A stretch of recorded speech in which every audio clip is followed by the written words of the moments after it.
Diolch i ni weddio. Diolch i ni ti o ddew am y fraint unwaith eto am cael dod i'th di ac yn gweddio bydde di yn trigyrhau wrthym, a bydde di'n dod lawr i'n plith tywalt ysbryd arno. Ni'n gofyn hyn oll trwy enw ac heiddiant i'n hardwydd Iesu Grist. Amen. Croeso yn gwasanaeth ar ôl yr oedfa, fe fi'n abaned drws nesaf yn y neuad. Fydd yn hoedfa nesaf pnawn Sul am 3:30. Ond cyn hynny, nos Iau sy'n dod, mae 15fed fydd noson o emynau yma yn y capel, yn dechrau am 7:07. Felly croeso chi ymuno ni y nos Iau yma sydd yn dod am 7:07. Nawr, os dymunwch chi gyfrannu tuag at yr achos, mae plat ar gyfer y casgliad yng nghefn y capel. Dewch ni ganu emyn rhif 202, Iesu llawnder mawr y nefoedd, gwrando lef un eiddyl gwan. 202 gwn i sefyll i'w chanu.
Nawr darlleniad o lyfr yr Actau, y 6 benod, Actau'r 6 benod ar adnod gyntaf.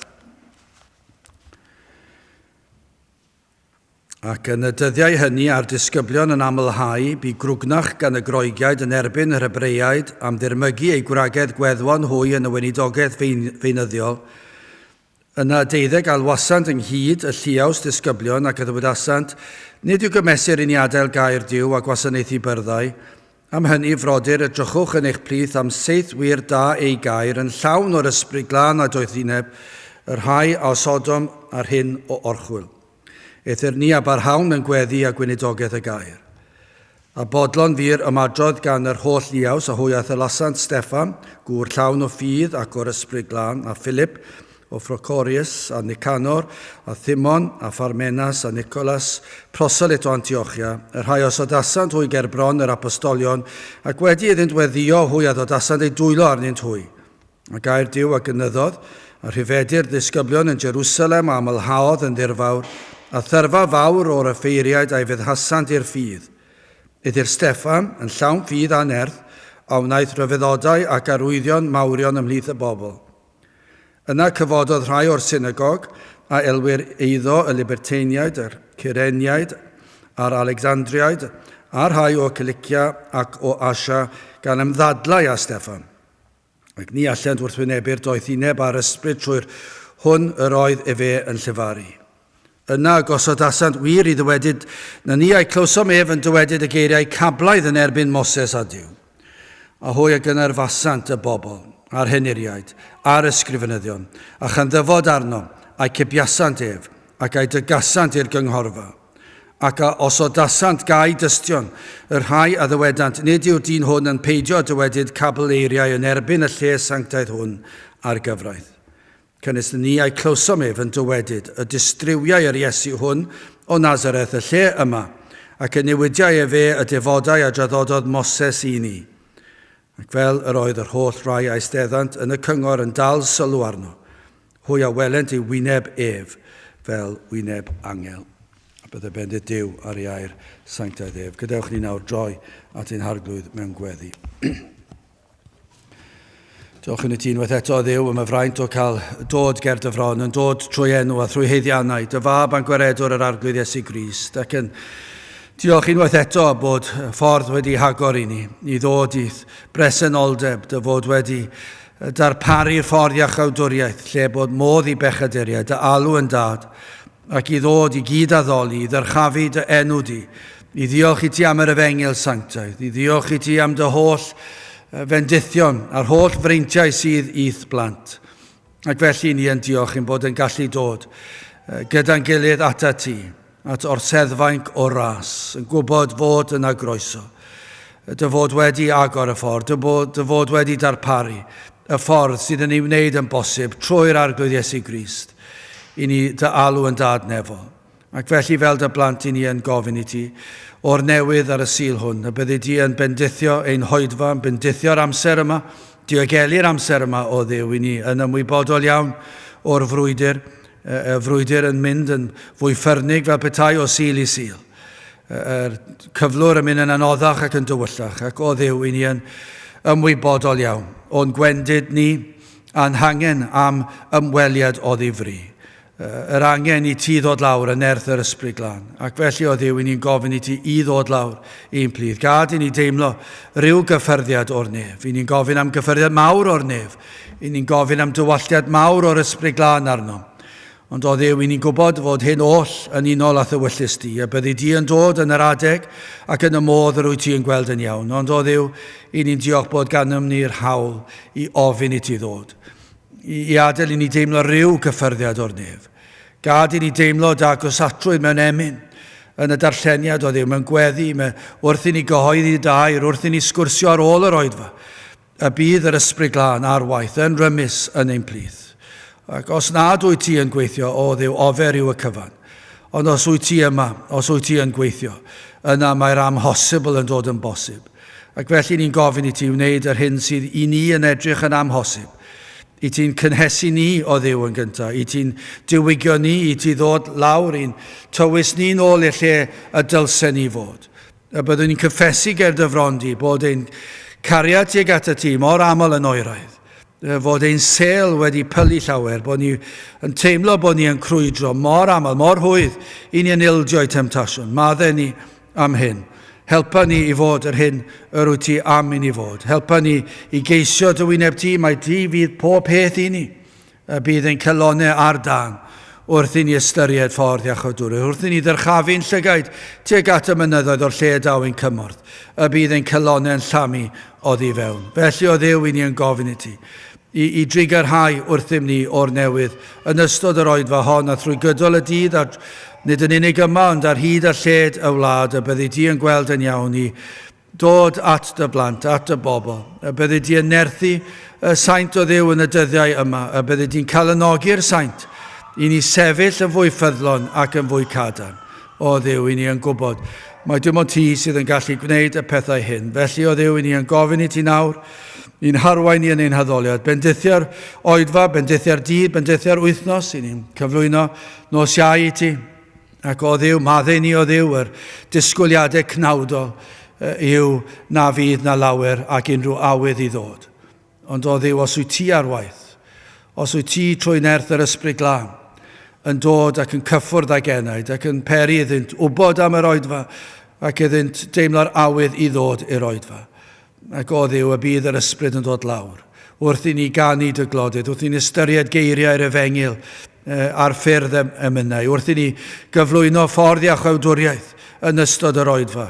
I ni yn gweddio Dduw, bydd ysbryd i ar waith nawr. I ni'n gwybod cyn llunio'r byd fod dy ysbryd i wedi bod ar waith, fod yr arglwydd wedi trefnu'r oedfa ac hyd yn oed y cynulleidfa. Felly o Dduw, i ni'n gweddio y bydd na rai yn dod ac yn dod o dywyllwch i oleuni. Felly ro ffydd i ni ddisgwyl pethau mawr. Bendithiau ni nawr, diogelon ni rhag yr un drwg, cadw'r un drwg i ffwrdd. I ni'n gofyn hyn oll felly trwy enw ac heiddiant ein harglwydd Iesu Grist. Amen.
Dewch i ni ganu emyn rhif 89, Dyw mawr y rhyfeddodau maith, rhyfeddol yw pob rhan o'th waith. 89 gen i sefyll i'w chanu.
Dwi'n testyn o'r Actau, chweched benod, adnod 14. Actau 6, adnod 14. Cynnes na ni a'i clywsom ef yn dywedyd.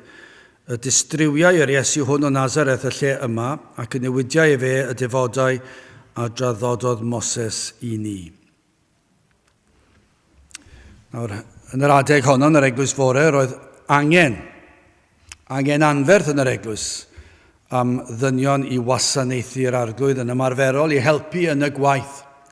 Ac fel darllenon ni yn yr adnodau ar ddechrau'r oedfa, oedd na bobl yn cwyno ac yn mynd ychydig yn flin efallai oherwydd gwahanol agweddau oedd yna, ac felly roedd angen help yn yr eglwys. Ond yr hyn oedd yn sicr oedd i helpu gyda'r gwaith o redeg yr eglwys. Roedd angen dynion, ond oedd angen dynion da, dynion diwiol, sanctaidd. Ni'n gweld yn y drydedd adnod, am hynny frodyr, edrychwch yn eich plith am seithwyr da ei gair, yn llawn o'r ysbryd glân a doethineb, y rhai a Sodom ar hyn o orchwyl. Felly y neges gan yr apostolion oedd hyn, mae angen 7 dyn da i helpu yn yr orchwyl, yn y dasg o weithio yn yr eglwys. Ond roedd angen nhw fod yn rhai da ac yn llawn o'r ysbryd glân ac yn ddoeth. Ond un o'r 7 a etholwyd oedd Steffan, ac i ni gweld yn y 5 adnod, a bodlon fu'r ymadrodd gan yr holl liaws, a hwy a ethol asant Steffan, gŵr llawn o ffydd ac o'r ysbryd glân, ac yna mae'n dangos pwy yw'r 6 nesaf. Felly mae Steffan wedi cael ei ddewis fel un o'r dynion. Ac yna maen nhw'n mynd ati i baratoi a'i gosod o'r neilltu ar gyfer y dasg, y gwaith adnod 6 a 7, yr rhai a osod asant hwy gerbron yr apostolion, ac wedi iddynt weddio hwy a ddod asant ei dwylo arnynt hwy, a gair Duw a gynyddodd a rhyfedir disgyblion yn Jerusalem a amlhaodd yn ddirfawr, a thyrfa fawr o'r effeiriaid a fydd hasant i'r ffydd. Nawr, enwyr y llyfr yma, Actau yr Apostolion, neu allech chi ddweud gweithredoedd yr apostolion, neu gweithredoedd gweision yr arglwydd yn lledaenu'r Efengil. Gallech chi defnyddio teitl hir, Actau neu gweithredoedd yr rhai yma. Ac felly'r enw'r llyfr yw Actau yr Apostolion, ond mae yna ddadl yn does. Mae go iawn beth yw Actau yr ysbryd glân, neu gweithredoedd yr ysbryd glân, trwy'r apostolion, defnyddio'r apostolion. Mae gwaith o Dduw a ddigwyddodd fan hyn. Am angen sydd i ni brofi dyddiau tebyg. Mae Cymru yn wedi profi cyffyrddiadau tebyg iawn i'r hyn oedd yn yr eglwys fore. Ac angen yr ysbryd glân dod lawr ac i weithio fel hyn. Nid fel ni'n meddwl yn yr oes fodern, ond fel hyn. Nid gosod rhyw safon fel ni'n meddwl sy'n dderbyniol, ond y safon sy'n fan hyn. A roedden nhw yn credu fydd yr arglwydd yn darparu, ac roedd yr cyfarwyddyd roedd rhaid i'r rhain i fod yn ddynion da i gair, yn llawn o'r ysbryd glân, a doethineb, ar gyfer y dasg. Ac i ni gweld beth ddigwyddodd, fe ddaeth yr ysbryd, ac fe weithiodd yr ysbryd yn rymus, a fe ddaeth pobl i ffydd. Am dyddiau, mae dyddiau tebyg wedi bod yn does. Mae llyfrau hanes Cymru'n llawn ono fe. Mae llyfrau hanes Cymru'n llawn o bethau eraill hefyd. O frwydro i gadw'n annibyniaeth ni fel gwlad a cestyll, a brwydro yn erbyn y cestyll. Pob math o bethau felly. Ond drwy ddidraw, y prif hanes yw Duw ar waith yma yng Nghymru. Mae'n hanes anhygol, yn dweud. Ond mor bell i ni o'r dyddiau hynny erbyn hyn. Wel, hoffwn ni edrych yn gyntaf ar gwas ffyddlon yma, Steffan. Yna nail y gaid dystion yma ddefnyddiwyd yn ei erbyn e, ac yn drydydd ac yn olaf y Gwarth Gwrthod y neges. Gwarth Gwrthod y neges a Pregethodd Steffan. Wel, y gyntaf, y gwas ffyddlon, adnod 8. Eithir Steffan yn llawn ffydd a nerth a wnaeth ryfeddodau ac arwyddion mawrion ymhlith y bobl. Mae mor gyffroes yn dweud. Mae yna lot mewn un adnod fyna am ddisgrifiad o Steffan. Llawn ffydd a llawn nerth, yr oedd wedi gwneud rhyfeddodau ac arwyddion mawr ymhlith y bobl. Dyna pa mor fawr, dyna pa mor arbennig oedd y gwaith yma trwy'r gwas ffyddlon. Yr oedd Steffan yn amlwg wedi deall yr efengil trwy ras Duw. Roedd e'n Gristion, drwy ddidraw. Dim cwestiwn. Lle chi bron iawn dweud, ni methu dweud na heddi ar fath sicrwydd. Ond o'ch chi'n gallu dweud am Steffan. Chi'n gallu dweud am lawer yn y testament. Chi'n gallu dweud am lawer dros hanes Cymru. Ond pryn yw'r rhai. Mae yna rai, ond pryn yw'r rhai allech chi ddweud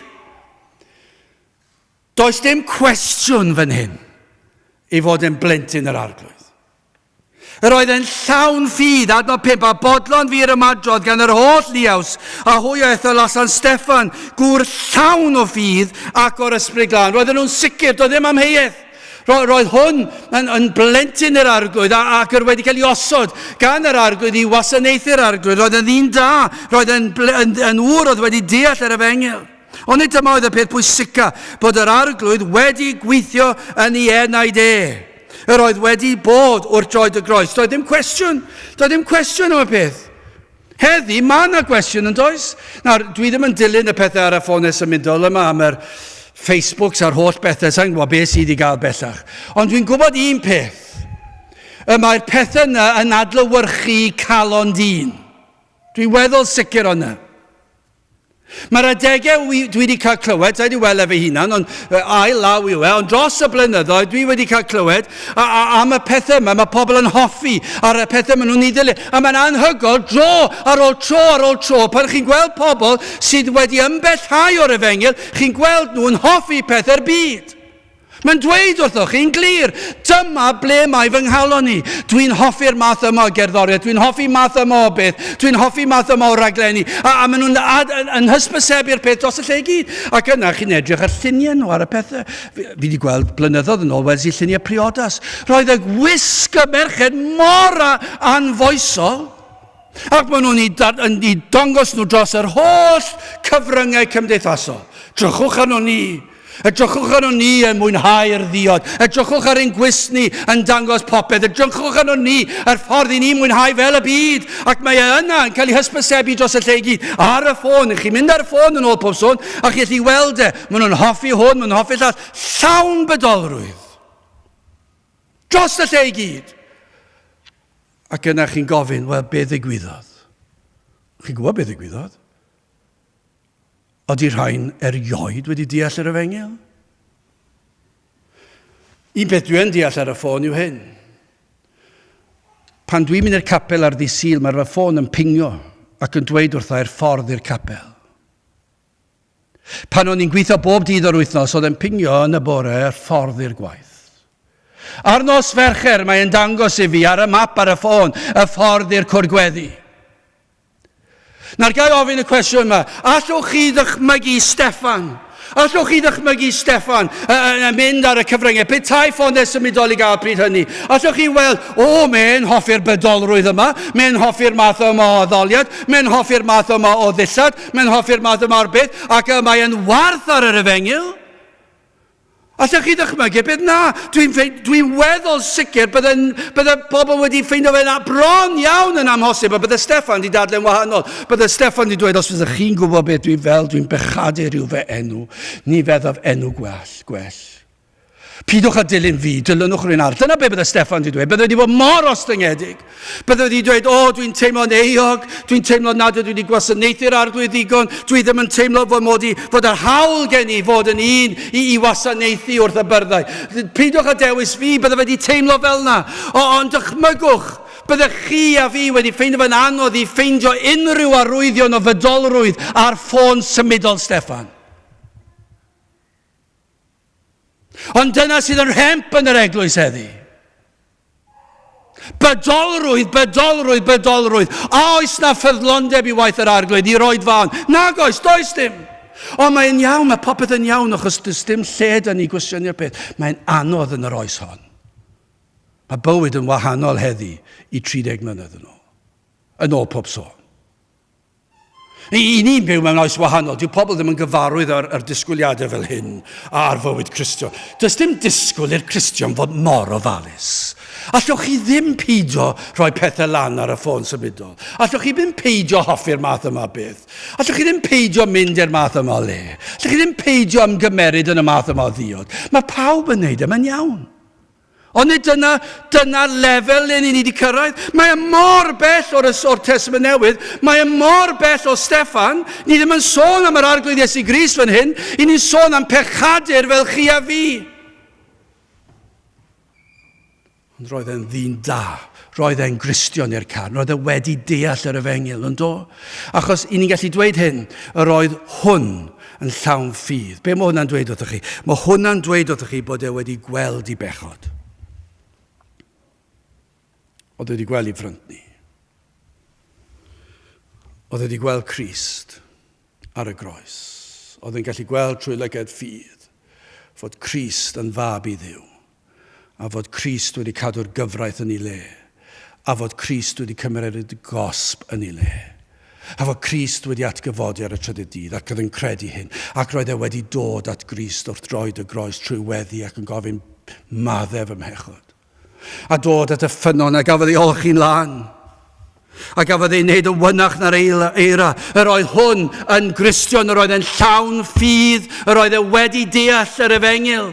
Dyna'r disgrifiad sydd fan hyn. Allwch chi ddim dychmygu marc cwestiwn amdano fe. Allwch chi ddim dweud a yw e'n gwrthgilio neu a yw yn y bywyd. A yw wedi deall yr efengyl. Na, roedd hwn wedi gweld. Oedd wedi gweld rhyfeddod yr efengyl a Crist oedd popeth iddo fe. Roedd hwn yn fodlon marw dros Iesu Grist.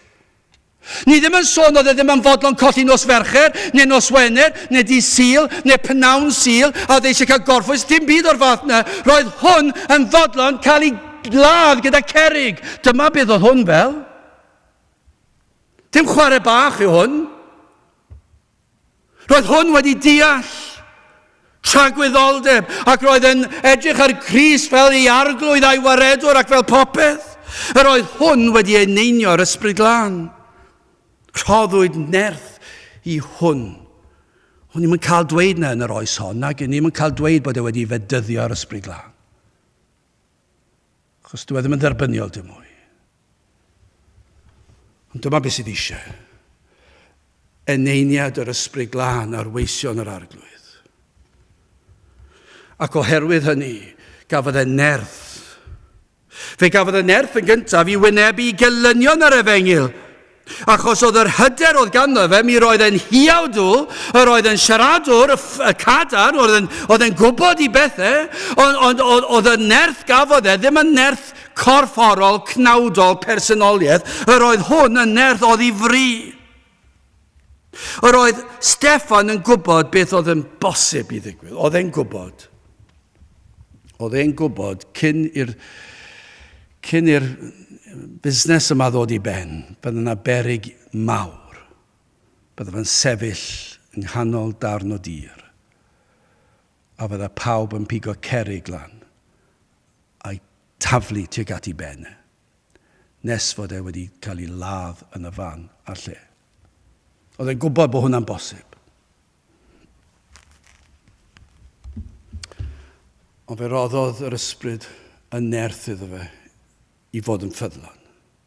Mae'n amhosib ar wahan yna, ynddo fe? Mae'n amhosib. Bydda ddim wedi gallu gwneud e. Rhoddodd yr arglwydd yn nerth iddo fe I sefyll yn ffyddlon. Yn wyneb yr holl wrthwynebiad a'r erledigaeth. Rhoddodd yr arglwydd ddoniau iddo fe I gyhoeddi gair Duw. Fe roddodd yr arglwydd y gallu I Steffan I ddadlau'r achos yr efengyl. Yr oedd ganddo ddoethineb o ddifri, yr oedd yn arreithydd, ond oedd hwn I gyd yn rodd gan yr arglwydd. Fe roddodd yr arglwydd y gallu iddo fe sefyll a dadlau a pregethu a brwydro dros yr efengyl. Daeth arweinwyr crefyddol I ddewig. Galluog tu hwnt I ddadlau ni erbyn e, ond o'n nhw'n gallu. Rhoddodd yr arglwydd nerth I Steffan I sefyll lan at yr arweinwyr galluog gwrthwynebus. Trwy Steffan, fe nath yr ysbryd glân, fe nath yr arglwydd wirthiau a rhyfeddodau clod I ddiw. Dyma I chi wr, a fi oedd yn rhan o wirthiau a rhyfeddodau. Yr oedd hwn, Steffan, yn ddyn oedd yn llawn gras, eto sy'n profi bod wedi dod yn Gristion yn y lle cyntaf. Yr oedd yn llawn ffydd, ond hefyd yn llawn gras. Yr holl gamdriniaeth a gwynebodd hyn oll a gras yn ostynedig. Chi'n gallu gweld trwy'r holl ddan, darllenwch y darn eto. Chi'n gweld gras yn y ffordd mae'n siarad am ei wrthwynebwyr. Petai ni'n neud hwn mewn nerth dyn, bydde'n sicr bydde fe a ni yn methu, ond pam mae'r ysbryd glân ar waith? Gwrandewch ar adnod 10. Ac ni allent wrthwynebu'r doethineb a'r ysbryd trwy'r hwn yr oedd y fe'n llefaru. Mae'n anhygol yn dweud. Pobl galluog arweinwyr crefyddol oedd yn gwybod i athrawiaethau, beth o'n nhw'n meddwl eu athrawiaethau nhw, yr traddodiadau, o'n nhw'n gwybod y cyfan, ac o'n nhw'n gallu dyfynnu, ddim yn deall dim o'r Efengil, ond o'n nhw'n gallu dod a trial i faglu fe, a dod â phroblemau a chwestiynau, ond beth ni'n gweld, ni allent wrthwynebu'r doethineb a'r ysbryd trwy'r hwn yr oedd y fe'n llefaru. Ond nid oes angen ymyrraeth felly heddi. Dyma ddigwyddodd dros y canrifoedd yma yng Nghymru yn sicr nerthwyd gweision yr arglwydd a nerth yr ysbryd glân i gyhoeddi gair Duw yn wyneb erledigaeth. Ond nid yw hwnna wedi digwydd? Mae wedi digwydd yn diwedd. Nid pobl cryf, mawr, galluog a reithwyr sydd ei hangen, ond gweision yr arglwydd wedi ei galw i'r dasg o gyhoeddi gair Duw sydd wedi nerthu ar ysbryd glân. Dyma beth sydd angen. Mae angen i Dduw i weithio. A dyma ddaw a chanlyniadau, nid dulliau newydd. Dwi dulliau newydd, ddim yn mynd i wneud dim byd, nag un. Allen ni fod yn meddwl am unrhyw ddull i ddod â pobl mewn, dwi wedi dweud hyn, dro ar ôl tro, bydde fe ddim yn cymryd llawer o ddychymyg i lenwi'r lle yma. Sicr, bydde fe'n hawdd iawn. Yn wedig yn y Cymru ohoni sydd heddi, a'r Cymru Cymraeg, allech chi ddod ar Cymru Cymraeg yma'n ddigon hawdd. Cynnal rhyw fath o noson o adloniant, gyda rhywun enwog, dim problem. Rowch epilog ar y diwedd, popeth yn iawn. Ond nid yna fel mae'r eglwys fodern yn meddwl. Ond neith e ddim byd, neith ddim newid neb, neith ddim dod yn o dywyllwch i oleuni. Ond pan mae'r ysbryd glân ar waith, mae'n wahanol yn dweud. Pan mae'r ysbryd glân yn dod lawr ac yn nerthu gweision yr arglwydd i gyhoeddi'r gair, mae yna draws newidiad yn digwydd. A dyma beth sydd yn dod â chanlyniadau pan mae'r ysbryd yma. Ond sylwch, yn yr achos yma, ni ildiodd ei wrthwynebwyr i'w ddadleuon. Nid oeddent yn gallu dadlau ei hachos hwy, ond hefyd nid oeddent yn gallu dadlau yn erbyn achos Steffan. Doedd dim syniad yn nhw sut i ddatrys y broblem. Fi'n siŵr bod nhw'n rwystredig tu hwnt, yn trio dadlau i hachos nhw ac yn methu'n racs, ac yn trio dadlau yn erbyn i achos ac yn methu'n racs. A nhw ddim yn gwybod beth i wneud, ond nhw'n corddi tu fewn siwr o fod. Ond beth o'n nhw'n sylweddoli roedden nhw nid yn gwrthwynebu Steffan, ond gwrthwynebu'r ysbryd glân. Dyna beth sy'n frawychus fan hyn. Pan roedd rhain yn gwrthwynebu Steffan, gŵr diwiol wedi alw gan Dduw i'r tasg, nid gwrthwynebu'r gwas oedden nhw o reidrwydd mai, dyna beth o'n nhw'n meddwl o'n nhw'n wneud, ond roedden nhw'n gwrthwynebu'r ysbryd glân. Dyna beth o'n nhw'n wneud. Gwrthwynebu gwaith yr arglwydd. Nawr mae hwn am mynd yn fwy difrifol byth yn diwedd. Mae'n codi dychryn arnoch chi yn diwedd. Mae'n codi dychryn arnoch chi i'r bobl yna. Mae rhain nawr bellach yn rhagwyddoldeb. Ac maen nhw'n gwybod beth yw eu tynged. Maen nhw'n gwybod, nad yw dydd y farn wedi dod. Maen nhw'n golledig yn barod. Mae'r rhain yn gwybod ei bod nhw'n golledig. A mae'r rhy hwyr i'r reina. Maen nhw wedi gwrthwynebu gwaith yr ysbryd glân. Ond dyma beth sy'n frawychus yn yr oes hon. Sawl un sy'n wedi bod o dan gliw yr Efengil, o dan gweision yr arglwydd, ac wedi gwrthod y gair. Mae'n codi dychryn arnoch chi yn diwedd.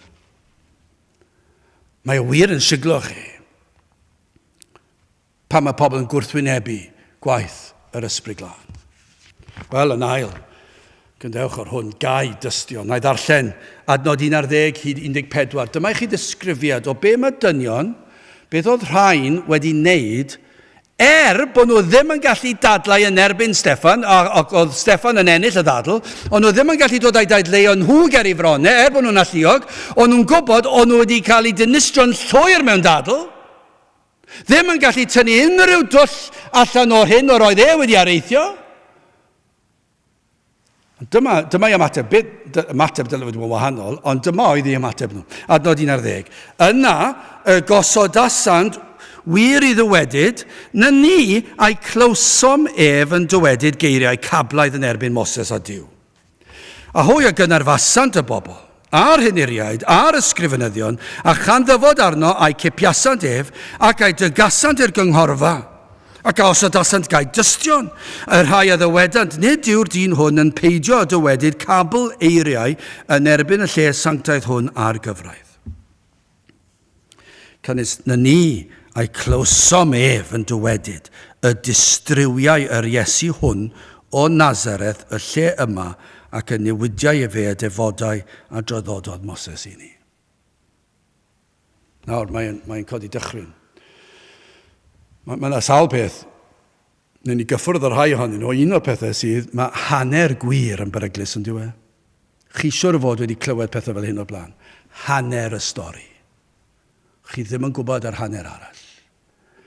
Ond mae yna ddigon yn yr hanner cyntaf o wirionedd I wneud niwed. Dyna beth sydd fan hyn.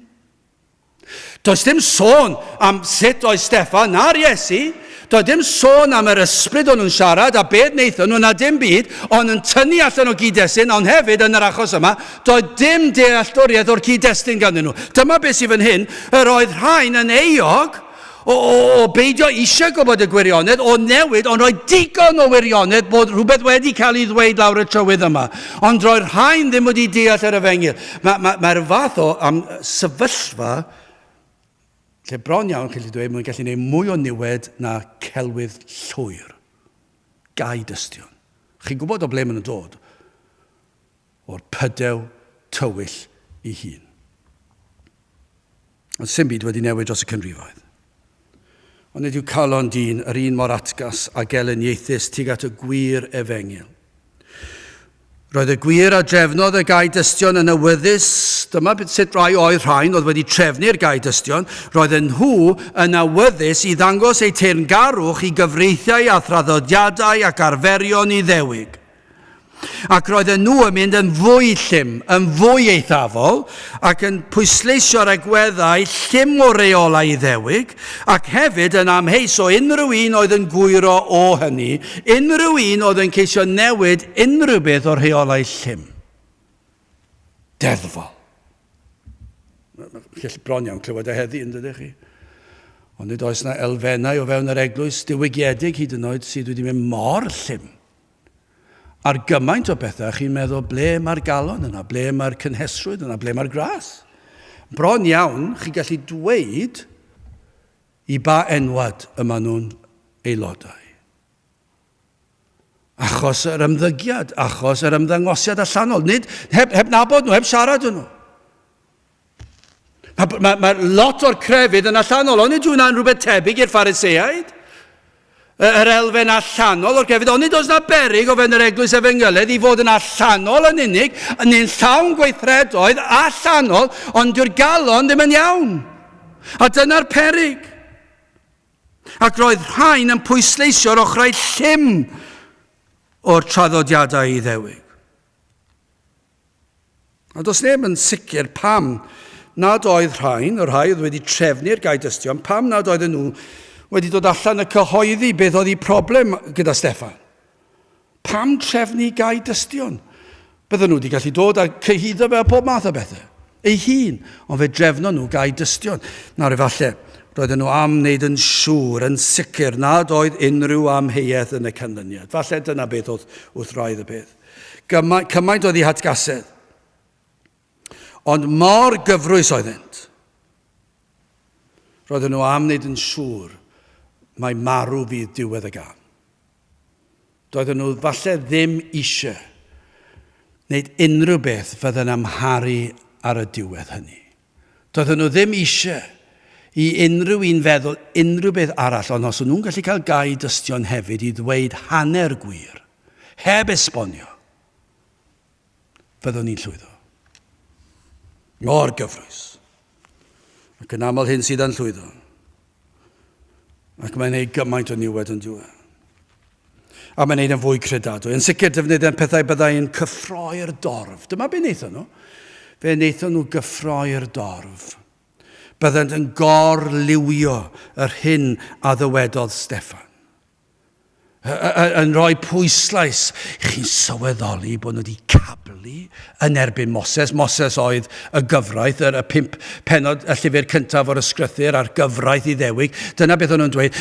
Ac oedd hwnna wedyn yn gabledd yn erbyn Duw. Felly maen nhw'n dweud, Moses, cyfraith Moses, a Duw, mae hwn yn cablu, a dynyddo'r gair cablu, ac yn siarad yn erbyn, ddim yn sylweddoli, mae nid siarad yn erbyn oedden nhw, ond yn ategu beth o Moses yn dweud. Ond oedd yna hanner elfen, o'n nhw'n gallu dweud, mae hwn wedi bod yn siarad am Moses a'r gyfraith. Oedd yr Iesu wneud e hefyd, ac i chi'n sylweddoli, oedd nhw'n cyfeirio at y deml yn dod lawr, ac oedd nhw'n defnyddio'r termau, oedd nhw'n gwybod fydd yn cyffroi'r dorf, digon i wneud i'r dorf fod yn aniddig ac yn flin. Nhw wedi creu darlunio Steffan fel rhyw chwyldroadwr. Mae e wastad dros ben llestri. Ni chi'n gwybod sut un yw Steffan. Dyna math o siarad. Mae e wastad yn dweud tipyn bach. Mae e'n chwyldroadwr. Mae e'n neud niwed. Mae e'n erbyn y grefydd Iddewig. Ac yn dechrau siarad ac yn cynhyrfu'r dorf. Mae e'n benderfynol o ddinistrio ein traddodiadau ni. Dyna beth oedd y dorf, dyna beth oedd yr rhain oedd yn trefnu'r gair dystion. Adnod 13. Nid yw'r dyn hwn yn peidio dywedyd cabl eiriau yn erbyn y lle sanctaidd hwn a'r gyfraith. A bron iawn, i chi'n darllen trwyddo, roedden nhw wedi dod i'r pwynt, ond nhw ddim yn gallu dod â llawer o gyhyddiadau yn erbyn, ac felly, be maen nhw'n dweud nawr yw, yr unig beth nhw'n gallu meddwl amdano, yw beth am i ni fynd nôl i hwn. Mae hwn, Steffan, wedi dweud pethau cabledd yn erbyn y lle sanctaidd hwn, a'r gyfraith. Mwyn, byddai'r dorf, yn siarad yn erbyn y deml, yn siarad yn erbyn ein traddodiad, am werth, a byddai'r torf, dwi'n mynd cymryd lot nag yw wneud pobl yn flin. Adnod 11. Na ni ei clywsom efo yn dywedyd geiriau cabledd yn erbyn Moses a Duw. Cyhyddant o fod yn cablu yn erbyn Duw, y cyfrau Duw. Ond i ni'n gwybod, os ych chi'n mynd nôl i'r pan oedd Crist yma, Matthew 5:17, dangosodd Iesu Grist yn eglur beth oedd i dasg. Grandewch ar y geiriau yma. Na thybiwch fy nyfod i dorri'r gyfraith, neu'r proffwydi, ni ddeithim i dorri, ond i gyflawni. Nawr, mi fydda Steffan wedi pwysleisio yna. Dydw i ddim yn siarad yn erbyn Moses. Na. I ni'n cyflawni. I ni yn cario ymlaen gyda'r un neges. Efengil Crist, pregethodd Moses. Mae Crist nawr wedi dod.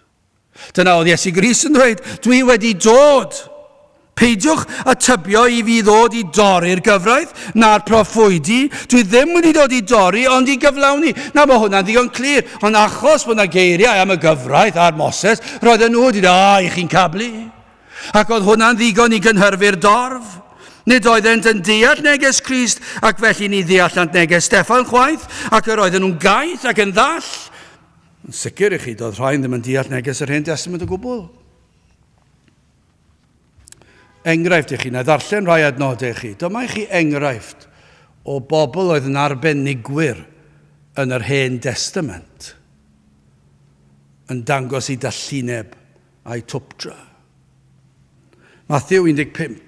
Adnod 1 ymlaen. Yna yr ysgrifenyddion a'r Phariseaid, yr rhai oedd o Jerusalem a ddeithant at yr Iesu gan ddywedyd, paham y mae dy ddisgyblion di yn troseddu traddodiad yr hynafiaid, canis nid ydyn ni'n golchi ei dwylo pan fwy taond fara? Dyna'r lefel i ni'n sôn amdano, rhywbeth allanol. Ac atebodd ac ddwedodd wrthynt, a phaham yr ydych chwi yn troseddu gorchem yn Duw trwy eich traddodiad chwi? Nawr mae yn cwestiynu i deall nhw o'r gyfraith. Dwi ddim yn erbyn y gyfraith, ond i deall nhw. Adnod 4. Canis Duw archmynodd gan ddywedyd anryddeddod y dad a'r fam, ar hwn a felltithio dad neu fam lladder ef yn farw, eithir yr ydych chwi yn dywedyd pwy bynnag a ddywed wrth ei dad neu fam, rhodd yw pa beth a ceit les oddi wrth i fi, ac nid anryddeddau dad neu fam, difau fydd. Ac fel hyn y gwneithoch o'r chymyn Duw yn ddi-rym trwy eich traddodiad eich hun. Mae Iesu Grist yn cwestiynu i dealltwriaeth nhw o'r efengyl a gafodd ei gyhoeddi yn y gyfraith. Ac felly mae yna hanner gwirionedd yn does. Ond beth nhw ddim wedi deall yw, mae Iesu Grist yn egluro'r gyfraith. A dyw'r rhain ddim wedi deall. Ac mae'r rhain eisiau lladd yr Iesu ac eisiau lladd Steffan, achos dyn nhw ddim wedi deall yr efengyl. Adnod 7. O ragrythwyr, da y proffwydodd Eseias amdano chwi gan ddywedyd, nesau y mae'r bobl hyn ataf a'i gennau, am hanrydeddu a'i gwefusau, a'i calon sydd bell oddi wrthyf. Ond nid dyna beth ni'n gweld, dyna beth ni'n gweld yn yr oes hon. I ni'n gweld gymaint o wrthwynebiad i'r efengyl. Ni'n gweld yr rhai sy'n proffesu yn gwrthwynebu'r efengyl. Ac eich chi'n meddwl, wel na, dwi ddim yn ei ddeall. Mae'r allanol yna, mae'n ymddangos fel bethau rhywbeth o'r efengyl yna. Ond dyma'r peryg, nesau y mae'r bobl hyn ataf a'i gennau, am hanrydeddu a'i gwefusau, a'i calon sydd bell oddi wrthyf. Eithir yn ofer ym hanrydeddant i, gan ddysgu gorchmynion dynion yn ddysgeidiaeth. Diffyg deall efengyl Crist. Ond dyna sydd wrth raidd y broblem. Dyna oedd wrth raidd y broblem fan hyn. Fod yr efengyl mor glir yn yr Hen Testament, yr oeddent yn ddall ac yn methu deall, ac doedden nhw ddim am deall. Ac dyma welwn mor aml y diffyg deall o'r efengyl, y cyledwch, y dallineb, yn fodlon dod hyd at rhyw bwynt ac yna daw yr atgasedd pan mae'r geiniog yn syrthio i'w le. Ond dyma beth sy'n mor drist. Fe ddath gelynion Steffan, fe ddeithant arno fel llew yn ymosod ar ei ysglyfaeth. Dwi wedi gweld llew yn ddiweddar. Be sy'n fwy pwysig i ddweud yw dwi wedi clywed llew yn ddiweddar. A sa'n gwybod dwi erioed wedi clywed llew o'r blaen. Fi wedi gweld llew yn y Zoo blynedd yn ôl. Fi es i rhywle lle roedd yna lew, ond roeddwn ni'n bell i ffwrdd o'r llew a glywon ni'r rhio. Roedd yn uchel, roedd yn bwerus. Pan eithon ni'n agos ac yna clywed tu nôl, oedd na le agored, eitha agored, oedd na ffenest ac clywed y rhio eto. Allen ni ddychmygu pethau yna, nifael neu unrhyw un mewn fyna, a'r llew yn dod ar ei ysglyfaeth, mi fydde fe'n ffyrnig. Wel, dyma i chi math o ymysodiad oedd ar Steffan. A dyma math o ymysodiad sydd ymhlith gelynion y gwir efengyl. Does dim trigaredd. Fe ddweda nhw unrhyw beth. Mewn ffordd neis neu beidio i ddinistrio'r efengyl. Yn aml, mae Satan yn gwrthwynebu gweision yr arglwydd gyda twyll a thrais, ond dyma beth ddarllenes i am hwn. Fe wynebodd Steffan y ddau. Twyll a thrais. Mae'n erchyll. Roedd yn ddyn mor arbennig. Dyma beth ddigwyddodd. Ar ôl i Steffan, gewch chi ddarllen yn eich amser eich hun y bregeth, ar ôl i Steffan i egluro'r efengyl yn wyneb ei elynion, yn gwybod beth oedd yn mynd i ddod. Oedd yn gwybod beth oedd yn dod. Dyma beth ddigwyddodd. Adnod 54. A phan glywsant hwyr pethau hyn, hwy a phromasant yn ei calonau, ac a ysgyrnegasant ddanedd arno, ac fe yn gyflawn o'r ysbryd glân a drychodd yn ddyfal tua'r nef ac a welodd ogoniant Duw a'r Iesu yn sefyll ar ddeheulaw Duw. Mae hwn yn anhygoel yn diwedd. Mae e'n llenwych calon gyda rhyw orfoledd.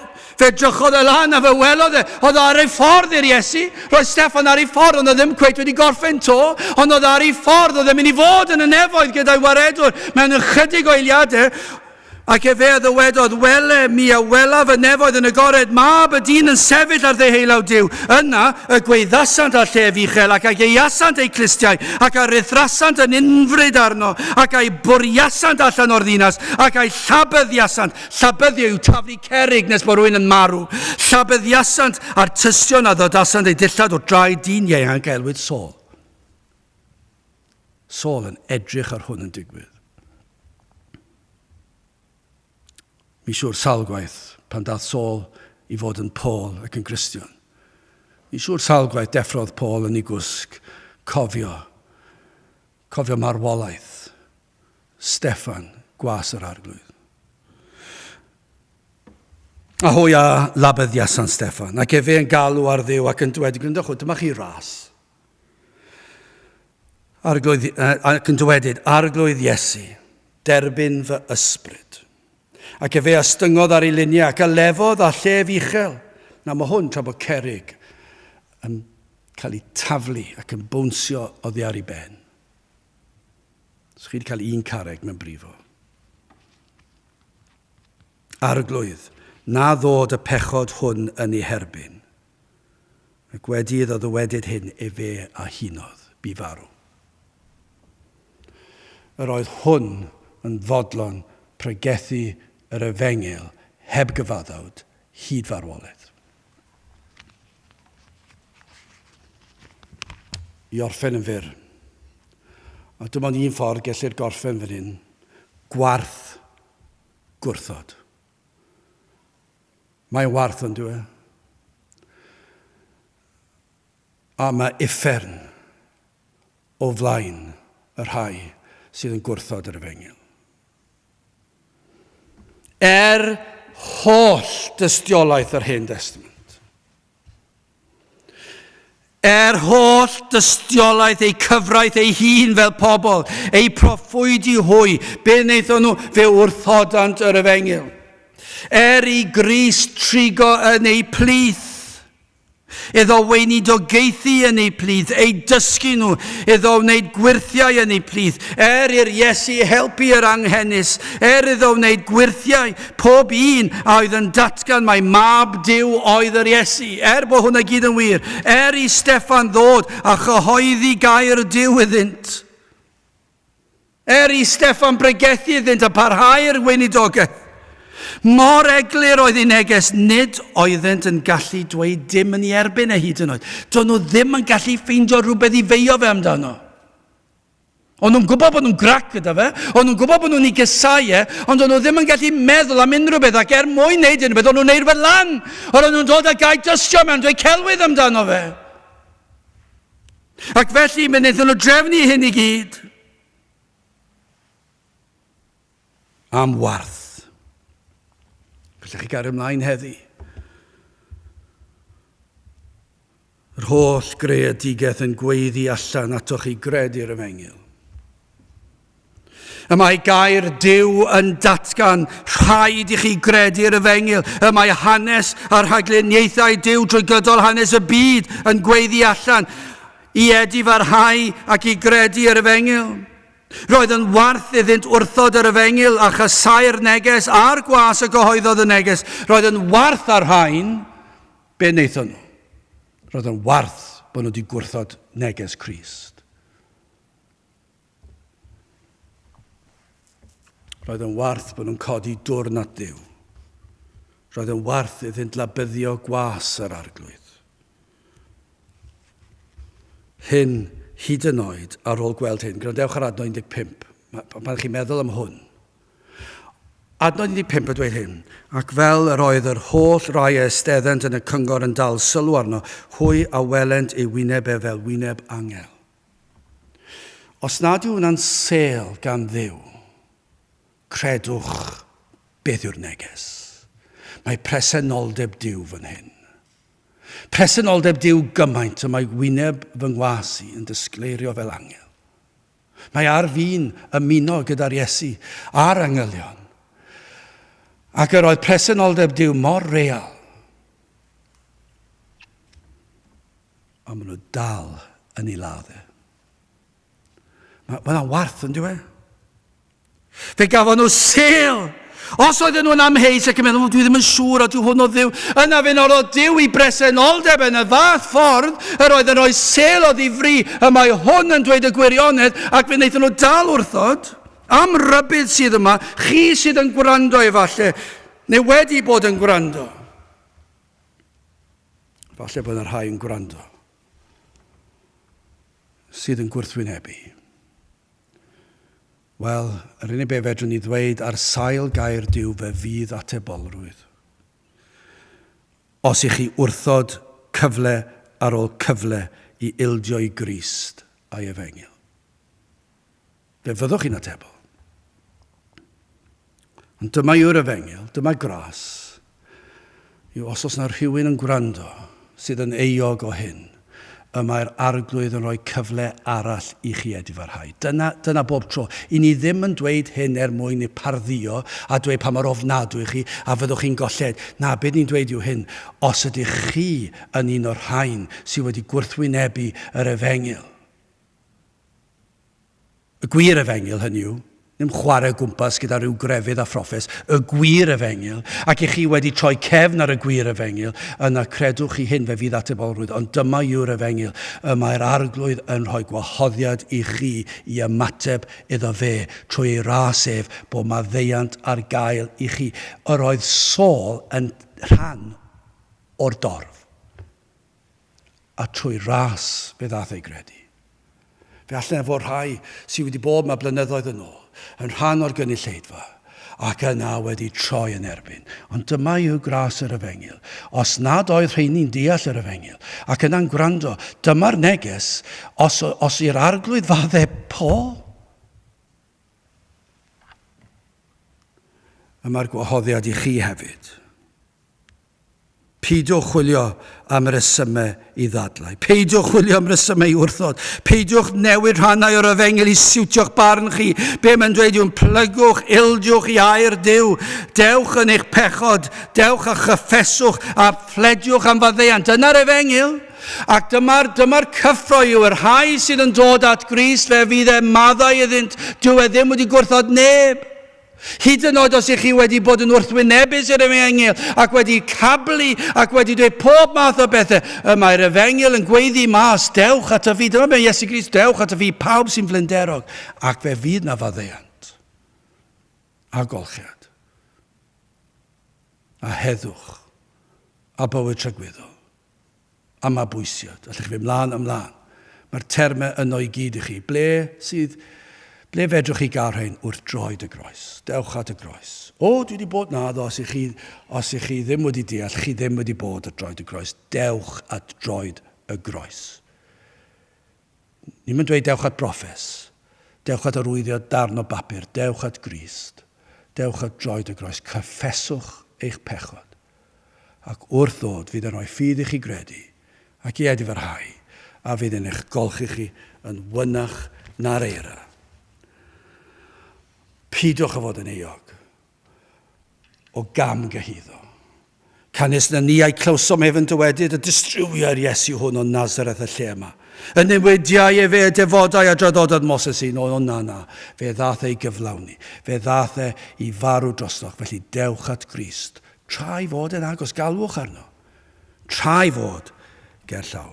Gadewch i ni wyddio. O Dduw, i ni yn diolch i ti am yr efengyl sanctaidd.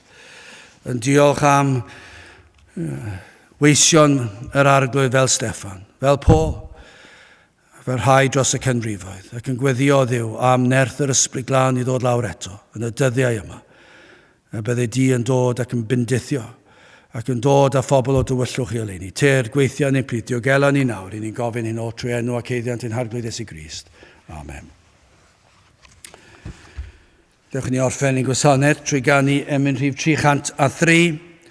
Pam bechadur cyndyn, pam y colli denaid drud. 303 gen i sefyll i'w chanu.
nawr bydd ydi ras i'n harglwydd Iesu Grist, a chariad Duw a chymdeithas yr ysbryd glân fod gyda chwi oll hyd byth. Amen.